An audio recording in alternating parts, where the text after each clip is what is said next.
بەناوی خوای بەخشندەی میهرەبان سڵاوتان لێبێت بەڕێزان ئەم شەو لە بەرنامە ئەمڕۆ سەرلەسەر هۆکارەکانی دواکەوتنی موچەی مانگیدا و چارەنووسی موچەی مانگی 11 و 12 دەکەین و قسە لەسەر لێکەوتەکانیشی دەکەین و قسە لەسەرەوە دەکەین بۆچی هەموو مانگێک کێشە لە لیستی موچە دووبارە دەبێتەوە یاخود کێشەی داهاتی ناوخۆ کە لە دوای بەرارەکەی دادگای فدراڵیەکی گرە و کێشانێک کە هەبووە لە بین هەرێم بەغدا کێشە بووە لەسەر داهاتی ناوخۆ کە تاوەکو ئێستا هەرێم پابەند نەبووە بە ڕادستکردنی تەواوی داهاتی ناوخۆ هەروەها داهاتی نەوتیش قسە لەسەر ئەم پرسانە دەکەین بە میوانداری بەڕێز مامۆستا عومەر گۆڵپی پەرلەمانتاری پێشووی کوردستان. مامۆستا بەخێر بێن سوپاسیان لە زۆر سپاس مامۆستا حەکیم. سپاس دەکەین سەرەتا لە هۆکارەکانی دوای کەوتنی موچەوە دەست پێ بکەین بۆچی هەموو مانگێک ئەوە دووبارە دەبێتەوە ئەو دڵە ڕاوکێ تووشی موچە خۆران دەبێت کێ تاوانباری سەرەکیە لەم پرسە. بەناوی خوای بەخشندەی میهرەبان زۆر سپاس کاک حەکیم دەست سڵاو لە بینەرانی بەڕێزیش. طبعاً سەبارەت بە موچەی کوردستان ئێمە ئێستا لە بەرەو کۆتاییەکانی مانگی 11 چین هێشتا موچەی مانگی دەرنەدراوە. ئەو ڕاستیە زانین کە لە عێراق لە دوای 2003ەوە هیچ موچەیەک بە هیچ جۆرێک بە هیچ پاسایەک بە هیچ بیانویەک بە هیچ هۆکارێک نرخی نەوت دابەزێ دۆخی شەڕ بێ هەرچی بێ موچە لە عێراق ئادوانە کەوتووە لێی نەبڕاوە پاشەکەوت نەکراوە کەم نەکراوەتەوە هیچ شتێک نەبووتەوەی ئەوەی موچە کێشەی بۆ دروست بێ هی موچە خۆر. بەڵام لە هەرێمی کوردستانە سیاسەتێکی پۆخڵەواتی پڕ لە گەندەڵی سیاسەتێکی چەوت خزمەتی دوو حیزبەکە وای کردووە کە کۆمەڵی هۆکار هەن ئێستا ئێمە باسیەکەین وای کردووە کە بابەتێکی وەکو موچە کە مافێکی یاسایی و ئاسایی هەر موچە قۆرێکە بەم چیرۆکە بێت کە لە 10 ساڵی ڕابردووە هەبووە کە چیرۆکی با بڵێین پڕ لە ناخۆشی چونکە فەرمانبەرێک کە بەڕاستی موچەکە 1 ملیۆنە و لە ساڵێکە 3 موچەی نایەتێ پڕ لە حەسرەت و ناخۆشیە بۆ ئەو موچە خۆرە. هەمیشە لە زاکیرەمانە هەبێ دەی خوایە ئایا ئەم موچەی ئەم مانگە ئەدرێیان نا ئەم 3 مانگە چی لێت ئەفەوتەیان نا. هۆکاری دواکەوتنی موچەی مانگی دوو هۆکاری سەرەکین یەکەمیان پەیوەندی بە حکومڕانیە چەوتەکە یەکێتی و پارتیەوە هەیە کە تا ئێستش کە من و جەنابەت قسەکەین لیستێکی پاکی موچەخۆرانی کوردستانیان نییە کە بەپێی یاسا ڕێکخرابێ کە زانیاری دۆکیومنتەکان تەواو بن کە ناوی دووبارەی تیانە بێ کە بایۆمەتری و کۆدی بێهاوتایی هی هەر فەرمانبەرێک سربەخۆ هەی بێ. یعنی بۆ نەبوونی ئەم لیستی موچە پاکە هیچ پاساوێک نییە تەنها هۆکارەکە ئەو گەندەڵگەیە کە یەکێتی و پارتی هەمیشە پێی ئەناسرێنەوە و هۆکارەکە ئەوەیە کۆمەڵێ هەزارەها ناوی وەهمی و بندیوار و ناڕاست هەبووە کە یەکێتی و پارتی ڕاستەوە خۆ موچەکانیان لێوەرگرتووە و ناوەکان نەبوون ئەم 2 مانگە و 3 مانگی ڕابردوو هەر خەریکی ئەوە بوون ناو دائەنێن و دەی ناوی دایکتان بێنن باوکتان بێنن دەوەرن بایۆمەتری بکەن و تا ئێستاشی لەگەڵ بێ یعنی ئێستا کە لیستی مانگی دەنێراوەتە بەغدا تقریبا هەفتەیە 8 ڕۆژ لەمەوە پێش نێرا یعنی لیستی مانگی کە ئەبوو لە سەرەتای مانگی دەیە بنێرێت کە خۆیان بەڵێنیاندا بەپێی ئەو تێبینیانەی کە بەغدا هەیبووە وەزارەتی دارایی هەبووە چاودێری دارایی لەناو وەزارەتی داراییە هەیبووە هەفتەی پێشوو توانیویانە بینێرن. بۆیە یەکێک لە هۆکارە سەرەکیەکان ئەمەیە کە حکوومەتەکەی پارتی و یەکێتی نەیانتوانیوە یان نایانەوێت ڕاستیەکە ئەمەیە کە نایانەوێت لیستێکی موچە هەبێ بەپێی یاسا. خاڵی دووەم ئەوەیە کە بەپێی یاسای بودجەی 2024 حکوومەتی فیدراڵ هەرێمی کوردستان خاوەنی من ئەمە تۆزە بە وردی باسەکەم ژمارەکان وەکو خۆیان باسەکەم خاوەنی 20 تریلیۆن و 20.9 تریلیۆن دینارە. باش لەو 20.9 واتە 20 تریلیۆن و 900 ملیار دینارە 14 تریلیۆن و 900 ملیاری بۆ بەگەڕخستنە. لەو 14 تریلیۆن و 900 ملیارەی کە بۆ بەگەڕخستنە 9 تریلیۆن و 500 ملیار دیناری بۆ موچەیە. لەو 9 تریلیۆن و 500 ملیار دینارە هەرێمی کوردستان پارەکەی تەواو کردووە لە خشتەی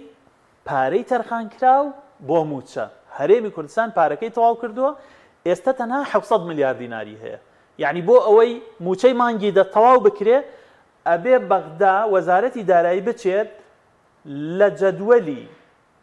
پارەی تەرخانکراو بۆ هەرێمی کوردستان لە بواری بەگەڕخستن هەڵگرێ بیخاتە سەر بواری موچە کە ئەمە کردارێکی ئاسانە لە ڕاستیە و کردارێکی یاساییشە بە ڕەزامەندی ئەنجومەنی وەزیران وەزارەتی دارایی ئەتوانێ ئەمە بکە. بۆیە یەکێک لە هۆکارەکانی تر ئەمەیە. بەڵام لە پشت ئەمەوە کاک حەکیم هۆکاری تر هەیە. ئەوی شەوەیە بەغدا ئەڵێ باشە من پابەندە بم بە بڕیاری دادگای فیدراڵیەوە کە هەموو مانگێ موچەی موچەخۆران بنێرم. بەڵام پرسیارێک هەیە لێرە بێ زەحمەت هەرێمی کوردستان بۆ پابەند نابێت بە بڕیاری دادگای فیدراڵیەوە بۆ دووشت. یەک ڕادەستکردنی داهاتەکانی ناوخۆ و نەوت چونکە تا ئێستاش هەرێمی کوردستان یەک بەرمیل نەوتی ڕادستی بەغدا نەکردووە. خۆی بۆ خۆی سەربەخۆ نەوتە فرۆشێ نەپارەکەی داتە وەزارەتی دارایی عێراق نەپارەکەی داتە وەزارەتی دارایی هەرێمی کوردستان نەبۆ خەڵکیش خەرجەکرێت کەس نازانێت چی لێت. ئەوە خاڵی یەکەم. خاڵی دووەم داهاتی ناوخۆش بە هەمان شێوە هیچ کەس نازانێت چی لێکن. ڕاستە نزیکەی 120 تا 130 میلیارد دینارێکی بۆ خزمەتگوزاریەکانی ناوخۆ بەکارهێنرێ بەڵام غەیری ئەوە کە زۆر زیاترە لەوە خۆیان ئەڵێن 350 میلیارە تا ئێستا دیانێ. بۆیە بەغدا ئەم پرسیارەی لە هەرێمی کوردستان هەیە. ئەوە ئێمە پابەند بووین پابەندی ژەبین بە ناردنی موچەوە. ئەی ئێوە بۆ پابەند نابن بە ناردنی داهاتەکانی ناوخۆنەوتەوە بۆ بەغدا. بەس ئێستا کێ تاوانباری سەرەکیە؟ بەغدا یاخود حکوومەتی ماوە بە سەرچووی هەرێمە؟ هیچ گومانت نەبێت لە بەردەم خەڵکی کوردستانە لە ڕووی یاساییەوە لە ڕووی ئوسوڵیەوە حکوومەتی ماوە بەسەرچووی کاربەڕێکەری تر هەرچی ناوئەنەی یەکێتی و پارتی بەرپرسیار و خەتابار و تاوانبارەکەیە لە بەردەم خەڵکی کوردستانە بە دوو ئەعتیبار کاک حەکیم. ئەعتیباری یەکەم ئەوەیە کە بۆچی لیستێکی موچەی ڕێکوپێکیان نییە بۆچی ناچن تەڵتینکەن بە پێی بڕیاری دادگای فیدراڵی بۆ نایکەن. یعنی ئەوە 4 دانە مانگە بڕیاری دادگای فیدراڵی دەرچووە 9 مانگە بەڵە عەفوو تا ئێستا هەرێمی کوردستان نەچووە بەدەم بڕیاری دادگای فیدراڵیەوە کە موچەی موچەخۆر جێگیر بکە لە بانکی حکومی عێراقیە. یعنی بۆی تۆپەکە بکەوێتە ساحەی بەغدا کاکە ئێمە بزانین گلەی لە بەغدا بکەین وانە. ئەوە خاڵی یەکەم نەتەوتینی کردووە. خاڵی دووەم نا لیستێکی موچەی پاکی یاسایی هەیە. خاڵی سێەم ئەوەیە کە تەنانەت لە بەردەم ئەو پشکەش کە پەیوەندی بەغداوە هەیە هەر هەرێمی کوردستان بەرپرسیارە. بێ زەحمەت سەرۆکی حکومەت و جێگری سەرۆکی حکومەت چیەکەن لە هەولێر و لە سلێمانی بۆ ناچن هەموو ڕۆژێ لە بەغدا بن لە وەزارەتی دارایی بن لە ئەنجومەنی وەزیران بن شەڕکەن لەسەر موچەی خەڵکی کوردستان. ئەوان ئیشیان چییە؟ یعنی ئەوان تەنها بۆ ئەو کاتانە سەرۆکی ئەنجومەنی وەزیران و جێگری سەرۆکن کە مەجموعەیە مدیر عام و ڕاوێژکار کۆکەنەوە و چەپڵەیان بۆ لێدەن. یعنی بەس بۆ ئەوە سەرۆکی حکومەت و جێگری سەرۆکی حکومەتن شتی وا بێ. یعنی تەنها تۆ لە ماستاوەکە و لە بابڵێن ئیمتیازەکە و لە خێر و خۆشیەکەی پشکدار بی بەڵام لە ئەرک و بەرپرسیارەتەکان وەڵا کاکەوە خەتای بەغایە. کەس بینی لە ماوەی ئەم دوو مانگەی ڕابردووە سەرۆکی حکومەت جێگری سەرۆکی حکومەت پرسێتە بەغدا بڵێ کاکەوە من هاتووم هەتا موچەی خەڵکی کوردستان. سودانی هاتووە بۆ ئێرە سودانی هاتووە بۆ ئێرە سودانی بەڵا ئەجەندای تری هەیە هەموو سەرۆک ئەنجومەنی وەزیرانێک ئەوێ ئەو هەستە لای خەڵک دروست کاکە ئەو سەرۆکی حکوومەتێکە کە پەیوەندی بە هەرێمی کوردستانی شەوە. بەس نەرمی زۆریشی نەناڕاندوو سودانی لەبارەی لیستی موچە بێ هەموو جارێک باز دەکرێت لەسەر بەرپرسیارەتی ئەو موچە هاتووە لە کەمەکوورەکانی لیستی موچە بێ پابەند نەبووێ بە بڕیارەکەی دادگای فیدراڵی نەرمی نوێنراوە بەرامبەر بە هەرێم زۆریش هەر ئەسڵەن ناردنی موچە لە ماوەی 8 مانگی ڕابردووە کاک حەکیم بە پێی لیستی موچە نەرمی نواندنە. بەڕێزت بیریەت هەموو خەڵکی کوردستان لە بیریانیت کاتێ بڕیاری تەوتین دەرچوو وەزارەتی دارایی عێراق یەکسەر وتی وەرن تەوتینکەن با موچە بنێرین. دوایی داوای ئیستیفساریان لە دادگای فیدراڵی کرد. دادگای فیدراڵی ڕوونکردنەوەیدا تا ئەو کاتەی تەوتی نەکرێ موچەی هەر موچە خۆرێکی کوردستان لە بانکێکی حکومی عێراقیە جێگیرەکرێ ئیتر وابەستەی سیاست نەبێ وابەستەی ناکۆکی نەبێ وابەستەی نرخی نەوت نەبێ وابەستەی داهاتی ناوخۆ و نەوت و ئەم شتانە نەبێ قەی ناکە ئەتوانن وەرن بە لیستی موچە. خۆ ئەوە نەیانوت کاکە واز لە تەوتین بێنن هەر لیستی موچە بنێرن. وانە کاک حەکیم واتە هەر ئەمەی بەغدا کە کردوێتی بەرامبەر بە ئەم حکومەتە گەندەڵە پۆخڵەواتەی هەرێمی کوردستان بۆ خۆی نەرمی نواندنە. کاک حەکیم لەلایەکی ترەوە بەغدا سەرڕای ئەوە یەکێک لە پایتەختەکانی گەندەڵی دنیاە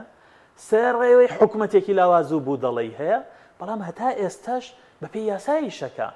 بودجەی هەیە و یاسای بودجەی هەیە وەزیری دارایی ناتوانێت 1 دینار لە بواری بەگەڕخستن یا بواری پەرەپێدانی پارێزگاکان بخاتە سەر موچە ئیلا بە ڕەزامەندی ئەنجومەنی وەزیران نەبێ اینجا ئەم خشتانش لە بەردەستیان لە پەرلەمانەوە تەصدیقکراون ڕێگەیان پێدراوە ئەنجومەنی وەزیرانیش نییە توانی یعنی ئەمە بکە بۆیە یعنی ڕێکارەکان هەبوو یاسایین ئوسوڵین دەوڵەتیانن ئەی بێ زەحمەت هەرێمی کوردستان و حکوومەتەکەی مەسرور بارزانی و قوبات تاڵبانی کوا یاسای بودجەیان کوا بودجەیان کوا داهاتیان ئەسڵەن کاکە بە بەغای نەڵێن بە خەڵکی کوردستانی بڵێن چی لێەکەن مانگانە کاک حەکیم 500 تا 600 میلیارد دینار داهاتی ناوخۆیە بەس ناوخۆ بەس ناوخۆ ئەوان نەڵێن 350 میلیارد ئەی بێ زەحمەت 350 میلیارەکە چی لێەکەن 120 میلیارد 130 میلیاری بۆ بەگەڕخستنی وەزارەتەکان و فەرمانگەکان خەرجەکەن بێ زەحمەت 230 میلیارد دینارەکەی تری چی لێەکەن کەس بینی یعنی پرۆژەیەکی استراتیژی لە کوردستانە بکرێتەوە لە ماوەی 8 مانگی ڕابردووە 9 مانگی ڕابردووە یعنی بابیان بۆمان تەفسیرکەن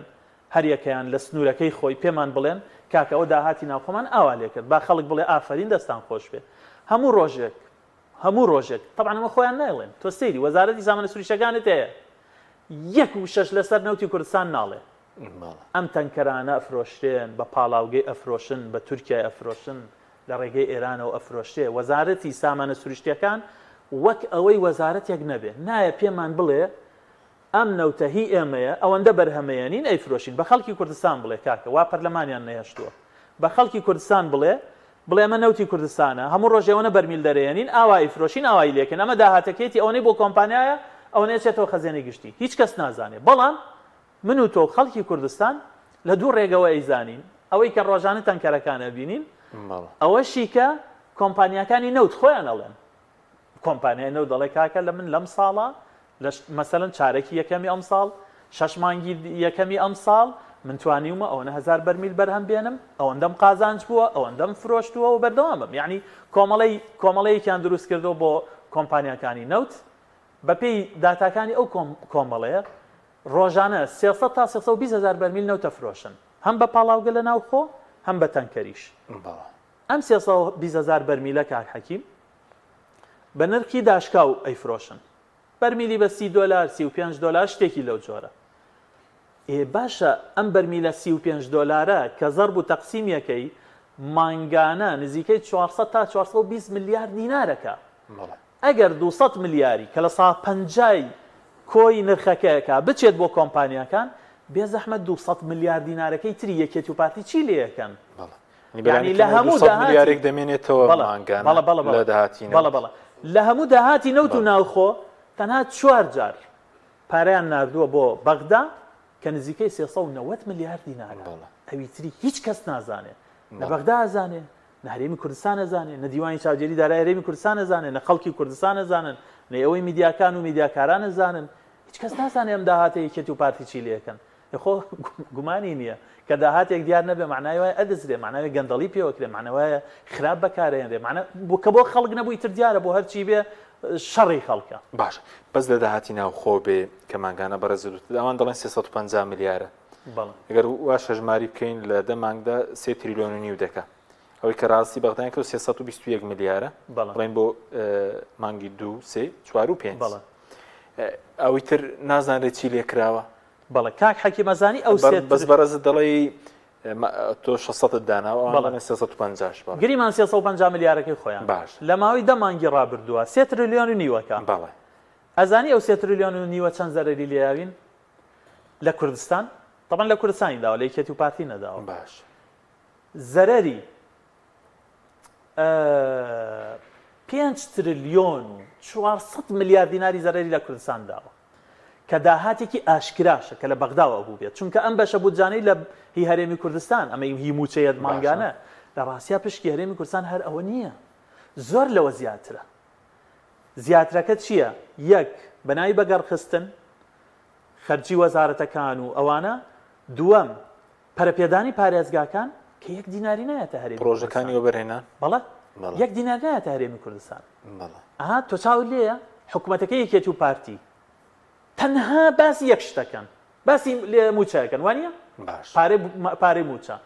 کە ئەژڵێن یعنی خەتاکە لەسەر خۆیان لابن ئەڵێن خەتای بەغدایە بەغدا بیانومان پێگرێت بە کەسیش ناڵێن بیانوەکە چییە یعنی ئێستا دوو زیانی هەیە مامۆستا یەکەم دزیەکەیە دومیشان نەهاتنی پارە لە بەغداوە داهاتی ناوخۆ ئاکا حەکیم ئەمە پرسیارەکەیە تا ئێستا بیستوتە سەرۆکی حکومەت جێگری سەرۆکی حکومەت وەزیری دارایی بڵێ بەغدا زوڵممان لێکە 5 تریلیۆن دینار بەشی خۆمان هەیە لە موچەی پەرەپێدانی پارێزگاکان و بەگەڕخستن بۆمان نانێرێ قەت بیستوتە نە بۆ لەبەرەوەی ئەوە بە پارەی خۆیان نازانن ئەگەر ئەو پارەیە بێت بۆ خەڵکیەت بۆ پرۆژەکانیەت اینجا پارەیەکی دیارە بێت اینجا چاودێری لەسەرە بێت یعنی هەمومان من و تۆ زانین ئێستا مەسەلەن لە بەغداوە 1 تریلیۆن دینار بێت ئەزانین بەڵام ئەوەی لە ناو خۆ هەیە کەس نازانێت باش خۆیان چۆنیان ویستو ئەوە دفنیەکەن هەر بۆیە 3 تریلیۆن و دینار کەیکێت و پارتی ئەتوانن دەستیان تایە بێ ناگۆڕنەوە بە نزیکەی 5 تریلیۆن و دینار کە لە بەغداوە بێت بۆ خەڵکیش بۆ پرۆژەکانی کە بۆ خەڵکیش و بۆ پرۆژەکانە بەس بە پێوەی مامۆستا 321 ملیاریان ڕادەست کردووە یعنی بەشی مانگێکیش لەداهاتی ناوخۆ کەمترە لە داهاتی مانگێکیش بە حساباتی خۆیان بەڵێ کەمترە لە داهاتی یەک مانگ بۆ چونکە کاک حەکیم طبعاً بە پێی قانونی ئیدارەی مالی چۆن نامپرسە ڕاستکەین چکە سێ دڵ هەرێمی کوردستان ئەبێ نیوەی داهاتی خاڵە سنووریەکان ڕادەستکە نیوەی بۆ پارێزگاکان بێ لەگەڵ هەموو داهاتەکانی تری ڕسومات و باج و ئەوانە بەڵام بە پێی بڕیاری دادگای فیدراڵی ئەبێ هەموو داهاتی ناوخۆ ڕادەستکە دواتر پشکی هەرێم بێتەوە دواتر پشکی هەرێمی کوردستانیەتەوە هەرێمی کوردستان کە خۆی ئەزانێت چ قەباحەتێکی هەیە و چ گەندەڵی و پۆخڵەواتێکی هەیە قەت باسی ئەوە ناکە بەغدا زوڵممان لێ ئەکا پارەی بەگەڕخستن و مەسەلەن پەرەپێدانی پارێزگاکانمان بۆ نارێن کە نزیکەی 5 تریلیۆن و دینارە باسی ئەوە ناکە ئەزانی بۆ چونکە گەر باسی ئەوە بکە ئەبێ لێرەوە ئەمان 3 تریلیۆن بنێرن بۆ بەغدا طبعاً 3 تریلیۆن یان نارد بۆ بەغدا و 5 تریلیۆن هات لە بەغداوە لە بەرامبەریە 5 تریلیۆن ئاشکرایەت ئەم 3 تریلیۆن لە هەرێمی کوردستانە هیچ کەس نازانێ چۆن تەسەڕۆفی پێوەکەن چییە نەگە ئێستش نازانێت کاک حەکیم لە 2013ەوە هەرێمی کوردستانە شتێک نییە ناوی یاسای بودجە بێ شتێک نییە ناوی حساباتی ختامی بێ یعنی من بۆ خۆم کاتێ لە لیژنەی دارایی بووم لە پەرلەمانی کوردستان کا حەکیم یەک پرسانیەکم بۆ وەزیری دارایی ڕێکخست کە فریانە کەوتین و کاتی یاسایی پەرلەمان تەواو بوو تەقدیمیشم کردبوو تەبان یەکێک لەو بابەتانە ئەوە بوو ئەموت کاکە تەرازووی پیاچوونەوەی مانگانم بۆ بنێرن میزان مراجعەی مانگانە نەیانە نارد جوابیشان نێدایەوە ئێمە مخالفەی قانونیە ئەمە لە وڵاتان خەڵکی لەسەر سزنەکرێ لەسەر سزادرێ حکومەتی لەسەر ئیستیقالە پێکرێ تۆ یاسای بودجەت نییە میزان مراجعات نییە هیچ داهاتێک ئاشکرا ناکەی بە کەس ناڵێ ئەم پارانە چی لەکەی زۆر وازەحە ئەمە حکومەتداری نییە لە هەرێمی کوردستان مامۆستاوەی کە باس کردی ڕای داهاتی ناوخۆ ئەوی داهاتی نەوت باسی 200 میلیارد کرد بەڵێ وایە بێ قسەی بەڕێز بیانی لە دەمانگە 2 تریلیۆن دینار بەڵێ ئێ باشە بەغدا نازانێ ئەم پارانە دینارێکی بۆ موچە بەڵێ بۆ پرۆژە بەڵێ خەرج نەکراوە هیچی هەر هیچی یەک مانگی سەرەتا مانگی 2024 باشە ئەمان پارەیان بۆ موچە خەرج کردووە بەغدا 350 میلیاری نار لە دوای مانگی یەکەوە مانگی 2 3 4 5 6 7 8 9 باش ئێستا خەریکی مانگی دەشی ئەدرێ بەڵێ هەرێمی کوردستان لە داهاتی ناوخۆ و نەوت 1 دیناری بۆ موچە خەرج نەکردووە بەمەرجێک جاران نزیکەی 500 میلیاریانە خستە سەر ئەو داهاتەی لە نەوتی بۆریەوە دەستیانە کەوت ئەیانوت ئێمە خەڵکی کوردستان بۆیە پارەی پرۆژەمانیە لەبەرەوەی پارە بۆ موچە تەرخانەکەین بیرتانیت لە 2023 چیانەوت لە 2022 چیانەوت لە 2021 چیانەوت ئەیانوت کاکە ئێمە هەموو پارەی خۆمان نەوت و ناوخۆ خەرجەکەین بۆ موچە ئەولەویەت بۆ موچە بۆیە پرۆژەکانمان پێتەواو ناکرێ لە ماوەی ئەم ساڵە 1 دیناریان بۆ موچە خەرج نەکردووە ئەی پارەکانی ناوخۆ نەوت چی لێکەن یعنی کێشەکە ئەمەیە ئەمانەی کە بڕیار بەدەستن لە ناو یەکێتی و پارتیا زۆر باشەزانن ئەو پارانە چیان لێت بەڵام بایی ئەوە جورئەتیان نییە بێن بە خەڵکی کوردستان بڵێن ئەم پارانە چی لێکەین هەر هەموو تیشک و چاوەکانە خەنە سەر بەغدا ئەوە موچەیە مانگەی نەنات ئەینێرن اینجا کاک حەکیم خۆی هەر لێرە پۆخڵەوات و گەندەڵیەکان زۆر ڕوون دەرەکەوێت ئەڵێن وڵا بەغدا هێندێ وردە مەسوولی خوارەوەیان وڵا بەغدا بیانومان پێگرێت بە تایبەت میدیاکانی پارتی بەس پێمان ناڵێن ئەو بیانوانە چین بەغدایی گرێت باشە تۆ داوای ناوی دایکی فەرمانبەر بکەی ئەمە بیانوە تخوا ئەی نابێ هەر خۆی هەمیشە لیستێکی موچەی جێگیر بە هەموو زانیاریەکەوە لە بەردەست وەزارەتی دارایی هەبێ دیوانی چاودێری دارایی وردبینی بۆ کردبێ نابێ اینجا بەغدا بیانوی چی گرتووە بەغدا پێی وتووی مەسەلەن کاکە چۆن ئەبێ خانەنشینی لە دەرەوەی بەڕێوەبەراتی گشتی خانشینی هەبێت خانشینی ئەمەی خانشینی یەکێتیە ئەوە خانشینی پارتیە بەغدا ئەمە بیانوە پێی گرتووی یا ئەمە ئەسڵی قانونە باسی خانەنشینەکانت کرد ئێستش کێشەکان چارەسەر نەبوو هاوتاکردنی خانەنشینی ئێستا بەبێ گەڕانەوە بۆ بەغدا ئێستا وەزارەتی دارایی عێراق بە پێ وزانێرانەیەکە هەیە دەڵێ بەبێ ئێمە هاوتاتان کردووە ئێستا وش کێشەی تێدا هەم نەبوونی سندوقەکە هەمەوەی کە خانەنشینی شاوتا کرابوو بە کۆمەڵێک کەموکوریەوە بەڵام لەگەڵ بەغدا ڕێکەوتن نەکرا یەکێکتر لە کێشەکان بەغدا ملاحەزەی هەبووە لە سەری ئەمە بووە قسەکەیان ڕاستە مەسەلەن تۆ خانەنشینی کتۆپڕ لیستێک گەنهێری بۆ بەغداڵێ و 50 میلیارد دینار چوە سەر موچە بۆچی لەبەرەوە یاسای خانشینیمانە هاوتا کردووە ئێویش مافی خۆیەتی بڵێ بێ زەحمەت زۆر باشە یاسای خانشینی جێبەجێەکەین بە پێی بڕیاری دادگای فیدراڵی و یاسایەکە عەدالەتی تایە بۆ خانشین بەس بێ زەحمەت سندوقی خانشینەکەتان کوا و چەنی تایە پارە ئەیوانە یعنی ئەکرێ حکومەت بیتووی هەموو ساڵێک هەموو مانگێک لە ساحەوتی موچەت لە موچەخۆر بڕی بێ بە ناوی سندوقی خانشینەوە ئێستا سندوقەکەشت نەبێت با وەزیری دارایی بێت وەڵامی بەغدا بداتەوە بڵێ پێی بڵێ بۆچی سندوقی خانشینیمان نییە ئەم سندوقە چی لێ هات کێ بردی کێ خواردی چی لێ ئەکرێ بۆ باس ناکرێت بۆ ناڵڕێت بناوترێت یعنی کە تۆ باسی کۆی تێچووی موچەشەکەی کاک حەکیم ئەها لەو سەرەوە لە کۆی موچەکە لێرە لە کوردستان یانوت بۆ نمونە یانوت 85 میلیارد دینار موچەمانە سەرەتا دوای چوە 900 و دوای دوای 928 ئێستا نزیکەی 1 تریلیۆن بووەتەوە لە کۆی موچەکە ئەڵێ ئەوەندە ملیارمان پێویستە بەس پێمان ناڵێت ئەوانەی لە کۆی موچەکە ئەبڕێ بۆ خانشینی چی لێت خۆ ئەگەر بگەڕێتەوە سەر موچە وانە ئەبێ ئەم موچە کەم کاتەوە بۆ نمونە کە تۆ 850 میلیارد دینارێت پێویستە بۆ موچە کە تۆ خانشینیەکە ئەگەڕێتەوە بۆ خۆت ئەبێ 825 میلیارد کە عێراق نزیکەی 20 میلیارێکی بڕی بێ بەڵێ لە ماوەی ڕابردوودا کە ئێستا چۆتەوە سەر عێراق چونکە ئێستا بازۆک لە سەدا 10 دەبڕێ عێراق بەس ئەوەی کە پێش ئەوە دیار نییە بڵێن ساڵانی ڕابردوو هیچی دیار نییە ئەوەی لە هەرێمی کوردستان لە موچەخۆر بڕاوە هەموو مانگێک ئیتر بە پێی هەر موچەیەک لە سا حەوتە کە بڕاوە کە خۆشی ئەبوو لە سا سیانزەی بخاتە سەر لە هەرێمی کوردستانە دیار نییە شتێک نییە ناوی سندوقی موچە نەک حەکیم یعنی بە تایبەت لە 2015 بە دواوە کابینەی هەشتەم و دوایش کابینەی نوێم تەکمیلەی ئەو گەندەڵی پۆخڵاواتی کرد لە کوردستان هیچ سندوقێک نەما هەر ئەسڵەن هیچ بانکێکیان نەهێشت هەموویان گسک لێە هەموویان گسک لێە کەس نەیزانێن پارانیان چی لێ کرد بە پاساوی چی یعنی تۆ دەسەبەی بۆ پارەی سندوقی خانشینی سندوقی شێرپەنجە سندوقی مەسەلەن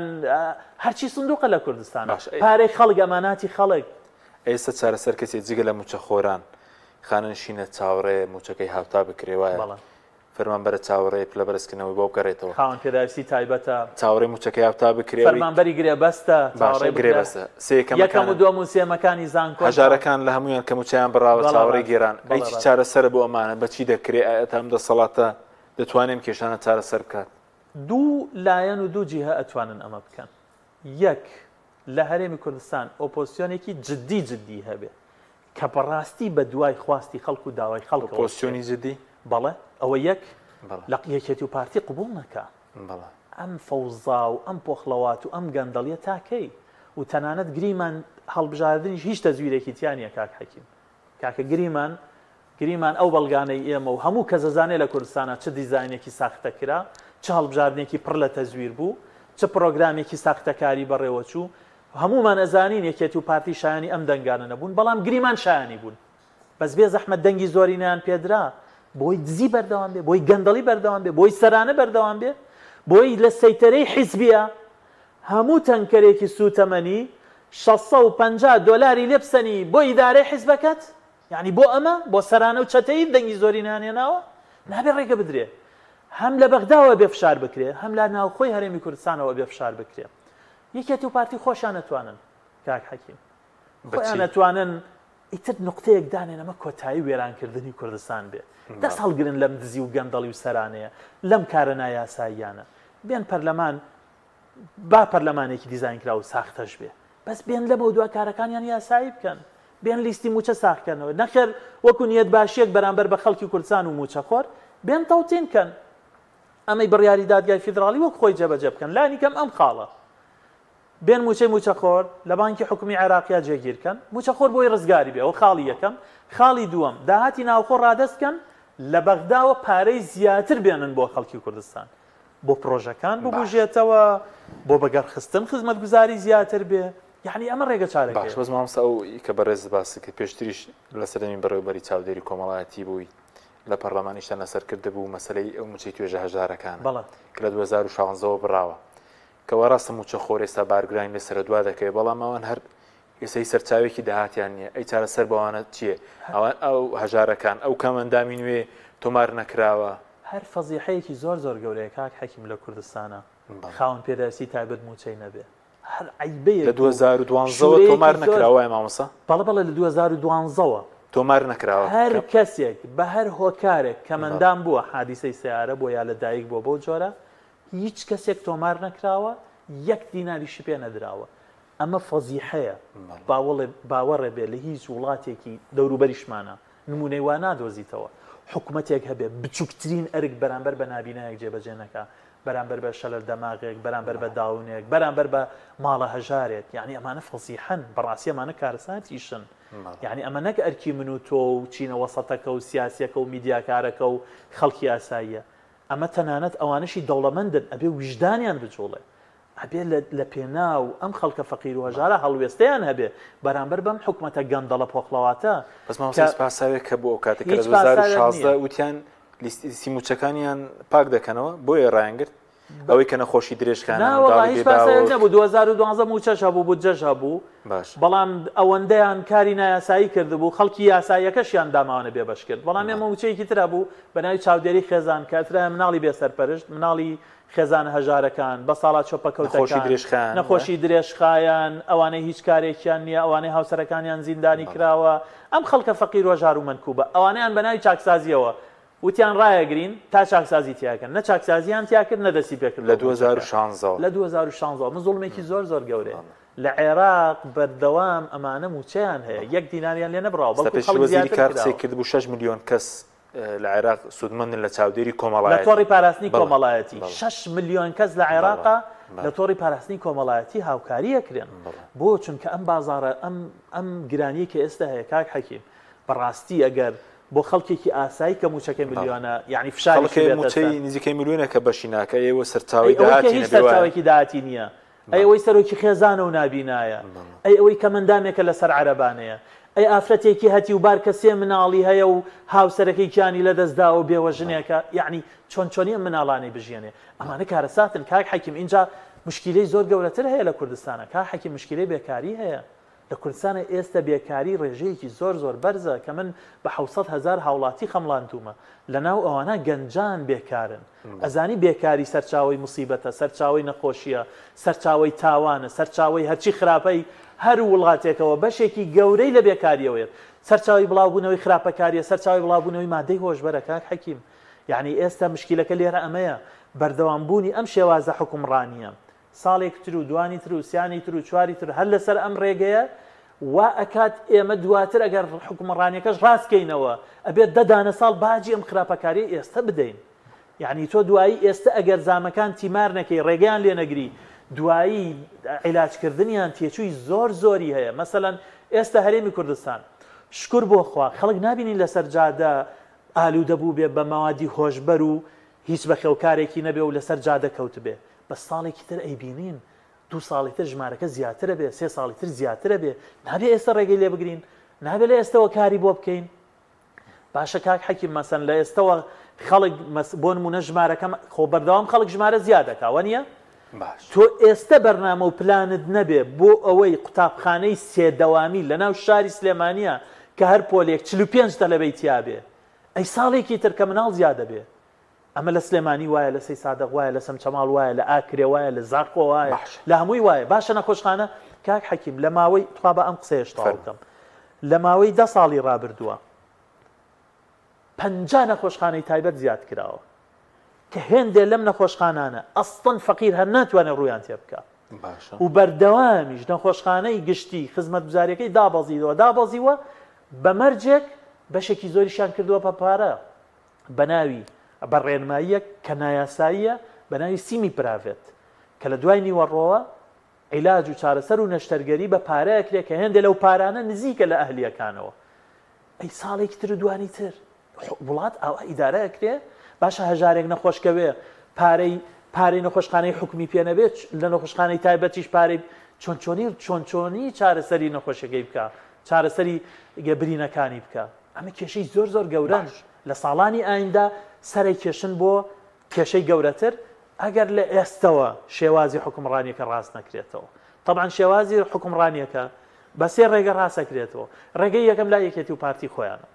بڕیار بدەن کۆتایی بەم گەندەڵی و دزی و خراپەکاریە بێنن ئەوەندە لارن پێ دوای ڕاز ببنەوە مامۆستا زەحمەتە چونکە ئەسڵەن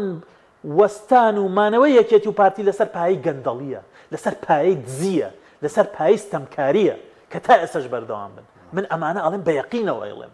دەیەکێتی و پارتی مەکتەب سیاسیەکانن ئەگەر جورئەتەکەن بچن لە دادگای سکاڵام بکەن بڵێن کابرایەک هەیە بدزی تاوان بارمانەکە با من پێیان بڵێم بەڵە ئەمە دزیەکانتانە ئەگەر جورئەتەکەن باشە ئەمە ڕێگەیەک خۆیان ئەتوانن کۆتایی بەم خراپەکاریە بێنن ڕێگەی دووەم بۆی وڵاتەکە پارێزراوە بێ بۆی ئاشتی کۆمەڵاتی پارێزراوە بێ بۆی هەرێمی کوردستان بەهێز بێ بۆی ئەم خۆشەویستی نیشتیمانەی تا ئێستا لە ناخی هەر تاکێکە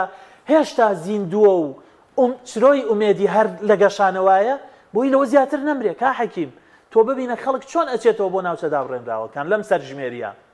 باشە بەبیەوە یەکێتی و پارتی و حکوومەتەکان 1 دینار هاوکاریان کە هەر کرێ سیارەشیان بداتێ کا حەکیم وەک چۆن لە هەڵبژاردنەکانە بیرتانیەت لە هەڵبژاردنەکانە پارەیاندا بە شەکرد بەنزینیانەدا هەموو شتێکیان بۆ کردن بەس بچنەوە دەنگیان پێ بدەن تاڵەمان لەسەر جادەکە و بەڵە خۆیان مەکتەب سیاسیەکانیان و هەمویان لەسەر جادەکان بوون و لە سەیتەرەکانە پێشوازیان لێکرد بەس ئێستا چونکە بابەتەکە نیشتیمان و وڵاتەکەیە پەیوەندی بە یەکێتی و پارتیەوە نیە هەر خەڵکەکە خۆی هێشتا ئەم وڵاتەی خۆشەوێ ئەچنەوە خۆیان سەرژمێرەکەن بۆی شارەکەیان کەرکووک و خانەقین زۆرینەکە هەر بە کورد بمێنێتەوە بۆ ئەوەی ئەمە لاکیس نەچێ یەکێتی و پارتی ئەتوانن لە ڕێگەی حکوومەتەکەیانەوە چ ئەمە چ ئەوەی داهاتوو کۆتایی بەم خراپەکاریە بێنن ئەو خاڵی یەکەم خاڵی دووەم ئەوەیە لە هەرێمی کوردستان فشار زیاد کرێ هێزەکانی ئۆپۆزیسیۆن یەک بگرن بە یەکەوە هەر کەسێ ئەهلی چاکەی لەم وڵاتە قۆڵکەن بە قۆڵی یەکە بە هەر ڕێگەیەک هەیە فشار دروستکەن ئەم شێوازی حکومڕانیە بەردەوام نەبێ بۆی هەرێمی کوردستان سەلامەت بێ خاڵی سێیەم ئەو فشارانەی لە بەغداوە هەن ئەبێ بەردەوام باشە دوو خولەکمانەوە بە کوردی سوپاس دەکەین مامۆستا سەبارەت بە موچەی مانگی دێ دەنگ و باسێ هەفتەی داهاتوو بێ بەس ئەی موچەی مانگی 11 و 12 چی بکرێ بەوەی کە نەفۆتێن چونکە ئێستا ساڵی ڕابردووش سێ موچەی کۆتایی خورا من ڕێگە قانونیەکەی ئەڵێم بەڵێ پێش ڕێگە قانونیەکەی نەفەوتانی موچەی مانگی 10 و 11 و 12 بەتابەت 11 و 12 هەرێمی کوردستان باشە شتێک گەڵێم کە ئەمە واقع و هەموو هاوڵاتێک لە کوردستانە ئەیزانێ ئەویش ئەوەیە لە بەغدا شتێک نییە ناوی نەدانی موچە نەناردنی موچە بڕینی موچە پاشەکەوتی موچە دزینی موچە هیچ شتێک لەمانە نییە وەزارەتی دارایی عێراق خۆی بە مکەلەفە زانێ بەرامبەر بە هەموو موچە خۆرێک ئێستش بەهۆی بڕیارەکەی دادگای فیدراڵیەوە بەرامبەر بە هەرێمی کوردستان کە موچەی موچەخۆر بنێرێ واتە ئەم ئەدەبیاتە چەوتە خراپەکاری ئەستەمکاری لە هەرێمی کوردستان و حکوومەتەکە یەکێتی و پارتی هەبوو کە موچەی ئەبڕی و دابەشینەیە کرد و لێ بڕی و پاشەکەوتیە کرد لە بەغدا نییە بەغدا پابەندە بە بنەما یاسای یەکسانەوە زەمانەت چێ کە موچەی مانگی 11 و 12 نەفۆتێ دوو شت هەیە باش یەکەم ئەبێ هەرێمی کوردستان وەڵامی ئەو پرسیارەی بەغدا باتەوە کاڵێ ئەوە ئێمە پابندین بە ناردنی موچەی موچەخۆرانەوە ئەی ئێوە بۆچی پابندین بە بەشەکەی تری بڕیاری دادگای فیدراڵیەوە داهاتی ناوخۆمان بۆ نانێرن نەوتمان ڕادست ناکەن ئەمە پرسیارێکە پرسیاری خەڵکی کوردستانیشە خاڵی سێەم ئەوەیە بەغدا ئەتوانێت چونکە لە 15 حساباتی ساڵی 2024 داخرێ بۆ ئەوەی موچەی موچەخۆر نەفەوتێ وەزارەتی دارایی عێراق ئەتوانێت موچەی موچەخۆران لە مانگی 11 و 12 وەکو ئەمانات لە خەزیێنەکانی خۆی دابنێ تا ئەو کاتی لیستی موچەکان لە هەرێمی کوردستانەوە چ و خەرج بکرێ واتە بەم ڕێگەیە ئەکرێ موچەی موچەخۆر نەفەوتێ بەس ئەو دوکەوتی موچە لێکەوتە شیە بۆ لەسەر بازار بە کورتی بێ لێکەوتەیە بۆ لەسەر بازار ئەسڵەن ئەو یعنی سوڕێکی ئابووری هەیە لە کوردستانە سۆڕی بازار و دارایی هەیە لە کوردستانە پاڵنەری بازار لە کوردستانە موچەیە یعنی ئەمە طبعا ئەمە سیاسەتێکی چەوتە لە هەرێمی کوردستانە هەموو سەرچاوەکانی داهات و جوڵە و بازرگانی و ئابووری وشکران پەکخران بە ئاستێکی زۆر نزم ڕۆڵیان هەیە لە چالاکی بازارە تەنها موچە هەیە کاتێ موچە دواکەوێ بچۆرە بازار ئەو سازانی چه دۆخێکی خراپ هەیە لای کاسبکارانی سپاس دەکەین سپاس سپاس دەکەین سپاس بە بینێرانی بەڕێز سپاس بۆ هاوکارانم خواتانەوە